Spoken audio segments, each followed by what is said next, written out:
नमस्कार, मी पंजाब डक. मेच्या पहिल्या आठवड्यात राज्यामध्ये अवकाळी पावसाचं संकट असणार आहे म्हणून ही अंदाज लागण्यात.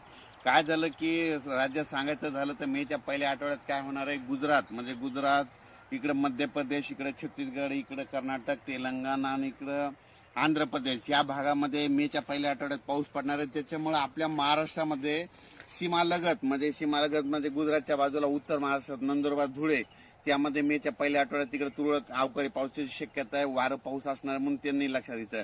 त्याच्यानंतर जळगाव जिल्हा मध्य प्रदेशकडे पाऊस पडणार आहे. त्याच्यामुळे मेच्या पहिल्या आठवड्यात त्याच्यामुळे जळगाव, जामोद, बुलढाणा जिल्हा, अमरावती, अकोला, वर्धा, नागपूर, भंडारा, गोंदिया, चंद्रपूर या भागामध्ये अवकाळी पावसाची शक्यता आहे म्हणून मेच्या पहिल्या आठवड्यात ही अंदाज लक्षात घ्यायचा. त्याच्यानंतर तेलंगणात देखील अवकाळी पाऊस पडणार आहे मेच्या पहिल्या आठवड्यात. त्याच्यामुळे तेलंगणाच्या सीमालगत नांदेड, धर्माबाद, त्याच्यानंतर नायगाव नरसी या भागामध्ये, त्याच्यानंतर देगलूर, सगरोळे या भागामध्ये अवकाळी पावसाची शक्यता आहे म्हणून त्यांनी देखील लक्षात घ्यायचं.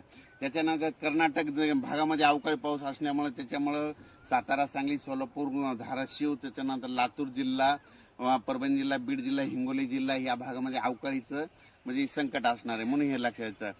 त्याच्यानंतर कोकणपट्टीमध्ये देखील मेच्या पहिल्या आठवड्यात अवकाळी पाऊस असणार आहे. त्याच्यामुळे पश्चिम महाराष्ट्रात तुरळक ठिकाणी अवकाळी येणार आहे. 3-4च्या नंतर राज्यात वातावरण खराबच होणार आहे म्हणून हा अंदाज लागतो. अवकाळी पाऊस